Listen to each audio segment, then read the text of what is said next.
बरं बरं. दुसऱ्या लोकांचं म्हणजे इथं तुम्ही कुठला आचारी किंवा कुठलं काही नाही. व्यवस्था नाही, स्वतःच्या हातानं करणार सर्व प्रकारचे सगळं. मसाले वगैरे तुम्ही स्वतः. घरी बनवता.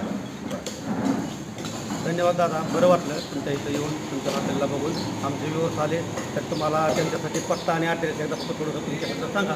तुळजापूर धाराशिव रोड, आश्रमशाळा सिद्धेश्वर रोडगाव, हॉटेल भाग्यश्री. नाद करतो का जेव्हा असणार तर हॉटेल भाग्यश्री. धन्यवाद.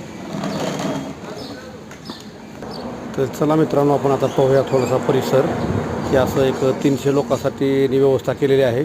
आणि आता जागा बदललेली आहे आणि पहिल्यापेक्षाही मोठी जागा आता सध्या इथं आहे. इकडं तुम्ही बघू शकता, हे पूर्ण लाकडं आहे आणि लाकडावरच तंदुरी मटण हे लाकडावरच बनतं. तेव्हा बकरी कापलेले आहे ताजेच. इकडं बकऱ्याची दावण आहे आणि तुम्हाला इकडं बकरी कापलेले मटणसुद्धा तोडायला पाहायला मिळेल. आणि मित्रांनो, खरंच इथे यावं लागतं आहे. व्हिडिओ आवडला असेल तर लाईक शेअर सबस्क्राईब नक्की करा. धन्यवाद.